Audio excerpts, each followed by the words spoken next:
Hello everyone, আসসালামু আলাইকুম। নতুন আরেকটা ভিডিওতে আপনাদের স্বাগতম। গতকাল মানিকগঞ্জ জেলার বেউথাঘাটে অনুষ্ঠিত হলো এক বিশাল নৌকা বাইচ। আমার জীবনে প্রথমবারের মতো এই আয়োজন দেখার অভিজ্ঞতাই আপনাদের সাথে ভাগ করে নিচ্ছি। নৌকা বাইচ শুধু প্রতিযোগিতা নয়, এ এক উৎসব। এ যেন বাংলার প্রাণ, নদী, মাঝি, বৈঠা আর জনসমুদ্রের উল্লাস।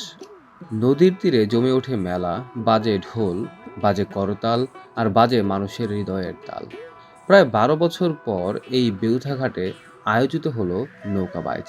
নিরাপত্তায় সেনাবাহিনী, ফায়ার ব্রিগেড, রোভার স্কাউট, গ্রাম্য পুলিশ ও স্বেচ্ছাসেবীরা। মানুষের ভিড় সামলাতে সকলে ছিল তৎপর। কিন্তু আসল আকর্ষণ নদীর বুকে সাজানো পাহাড়ি রঙের নৌকাগুলো। মোট ২৩টি নৌকা অংশ নিয়েছে এবারের প্রতিযোগিতায়। বাংলার মানুষের আবেগ যেন মিশে আছে প্রতিটি নামের ভেতর। শেরে বাংলা ভিটাপাড়া, চাচা ভাতিজার সোনার তরী, মা বাবার দোয়া, সোনার চান, জন্টু শেখের স্মৃতি, জয় আলী, কোদালিয়া এক্সপ্রেস, উড়িয়াবাদ সহ আরও নানা নাম। শুধু নাম নয়, এগুলো গ্রাম বাংলার ইতিহাস, ভালোবাসা আর সংগ্রামের প্রতীক। প্রতিযোগিতা শুরু হতেই আকাশও যেন উদ্দীপ্ত হলো। হঠাৎ নামলো প্রবল বৃষ্টি। আমি ছাতা মাথায় তাকিয়ে রইলাম নদীর বুকে। বর্ষায় ফুলে ফেঁপে ওঠা কালীগঙ্গার জল কেটে নৌকাগুলো ছুটছে সামনে। হেইয়ো হেইয়ো ধ্বনিতে কাঁপছে আকাশ বাতাস। একবার পিছিয়ে পড়া মানে সব শেষ। তাই প্রতিটি বৈঠার আঘাতে বাজি রাখছে মাঝিরা তাদের সর্বস্ব।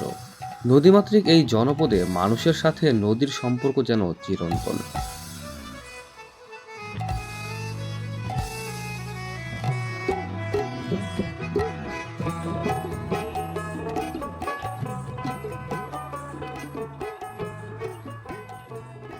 প্রায় লাখো মানুষের ভিড় করেছে আজ নদীর তীরে। দূর দূরান্ত থেকে আসা প্রতিটি মুখে একটাই অভিব্যক্তি, উল্লাস, আনন্দ আর গর্ব।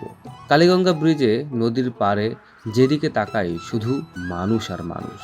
এমন আয়োজনের মাঝেও ঘটল এক দুর্ঘটনা। দুটি নৌকার পাশাপাশি সংঘর্ষে একটি ডুবে যায়।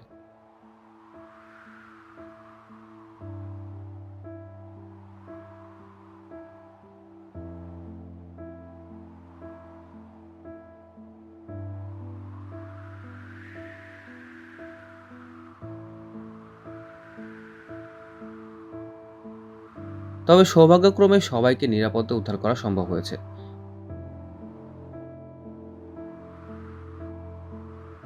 পুরো আয়োজনে প্রায় ৩টি নৌকা এরকম দুর্ঘটনার কবলে পড়ে।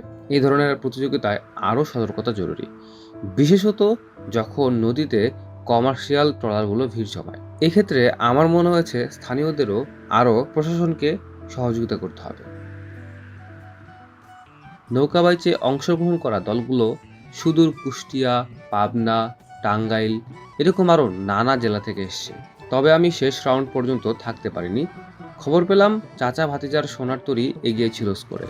এই আয়োজন শুধু প্রতিযোগিতা নয়, এ যেন লাখো মানুষের আনন্দের খোরাক, বাংলার নদীমাতৃক ঐতিহ্যের প্রতীক।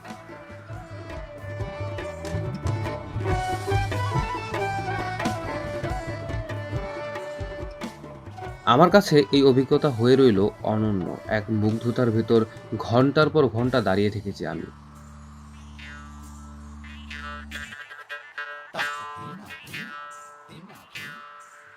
নদীর বুক জুড়ে ইতিহাস, ঐতিহ্য আর আনন্দের মিলন মেলা দেখেছি। মানিকগঞ্জ জেলা প্রশাসনের এই উদ্যোগ প্রশংসার দাবিদার। বাংলার ঐতিহ্য বেঁচে থাকুক, বাঙালি সংস্কৃতি টিকে থাকুক প্রজন্ম থেকে প্রজন্মে। আজকের ভিডিও এই পর্যন্তই। সবাই ভালো থাকবেন, সুস্থ থাকবেন এবং বেশি বেশি ভ্রমণ করবেন। আল্লাহ হাফেজ।